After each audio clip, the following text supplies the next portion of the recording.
संसार के वास्तविक स्वरूप का बोध जीवन में बना रहे, इंटैक्ट रहे, यही एक लाठी है। इस फिसलन भरे मार्ग पर आगे बढ़ने के लिए यही एक लाठी है कि जो संसार का वास्तविक स्वरूप है उसका बोध हमारे जीवन में बना रहे। और एक बात मैं आपसे कहता हुआ आगे बढ़ूंगा, यदि आपके जीवन में दुख है, यदि संसार से आपको बड़ा कष्ट, बड़ी प्रतिकूलता मिल रही है, तो बड़ी भगवान की कृपा है। क्योंकि जिसके जीवन में बड़ी अनुकूलता है, जिसको चारों ओर से बड़ा लाड़ प्यार मिल रहा है, उसके लिए तो भाई मार्ग और फिसलन भरा है, वो तो फिसला ही फिसला।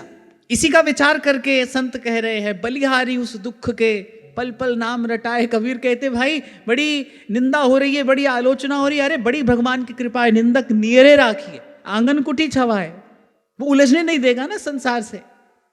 मन में संसार के प्रति उपरति का एक भाव बना रहेगा। जीवन में दुख हो, प्रतिकूलता हो, तो संसार से उपरति का भाव बना रहता है ना।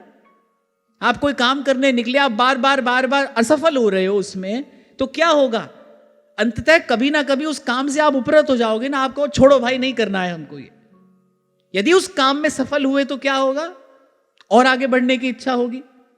1 के 10 आपने कमा लिए, तब इच्छा होगी भाई 10 के 20 हो जाएं। और 1 भी गंवा दिया और 2 बार 4 बार गंवा दिया तो आपको लगेगा नहीं भाई हम तो काम धंधा नहीं कर सकते, हमसे नहीं होगा, ये छूट गए ना उससे। तभी तो कबीर कह रहे हैं, हारे को तो हरि मिले और जीता जम के द्वार।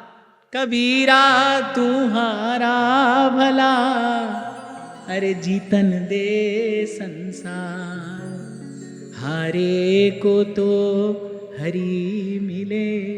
हारे को ही मिलते हैं भगवान।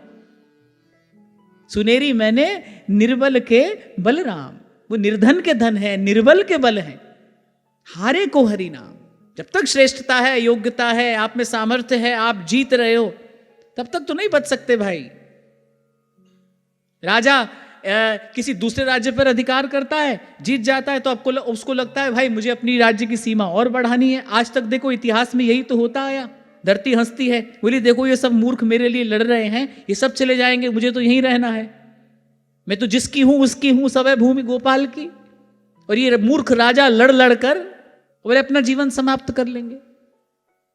तो हारे को तो हरि मिले और जीता जम के द्वार। तो अगर जीवन में दुख है, प्रतिकूलता है, साधक हो, तो फिर तो धन्यवाद करो भगवान का। प्रभु आपने मेरे लिए ऐसी व्यवस्था की है, आप मुझे इससे उलझने दोगे ही नहीं, ये आपकी कृपा है, मेरा मन कभी इसमें लगेगा ही नहीं। और भाई जिसको ठाकुर जी को अपने पास रखना हो, उसके लिए तो प्रभु यही व्यवस्था करते हैं। उसको ठाकुर जी बहुत अनुकूलता नहीं देते। आप देखो जिस को जीवन में बहुत सुविधा मिली है, उसका जीवन नष्ट हुए बिना नहीं रहा है। अभी कुछ दिन पहले एक माता ने प्रश्न पूछा था ना कि सत्संग श्रवण करते हैं तो आपकी बात में श्रद्धा भी है, आपकी बात मानते हैं कि सब भगवान का ही रूप है, सब भगवान की इच्छा से हो रहा है, लेकिन जब वस्तुतः प्रतिकूलता आती है, जब हमको कोई कष्ट पहुंचाता है, जब हमारा कोई अपमान करता है, तो सारा ज्ञान बह जाता है। पहला कारण तो यही है कि श्रद्धा अभी अधूरी है। श्रद्धा पूर्ण हो जाए, गुरु के संत के वचन में यदि पूर्ण श्रद्धा है, पूर्ण विश्वास है, उसके प्रति पूर्ण समर्पण है, फिर तो उसके बाद कोई प्रश्न नहीं रहना चाहिए।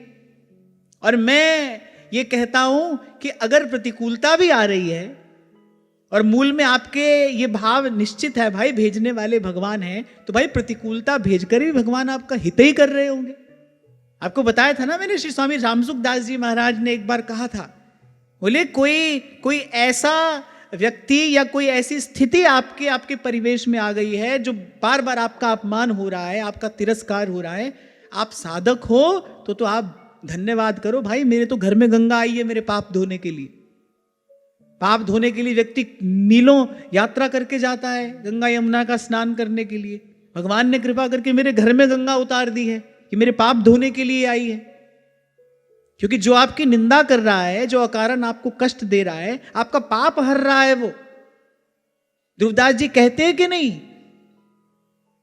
कि पर निंदा के किए ते आवत कछु नहीं हाथ, और मूर्ख पर्वत पाप को ले चले अपने साथ। तुम्हारे पाप का पर्वत वो अपने सिर पर उठाकर लेकर जा रहा है।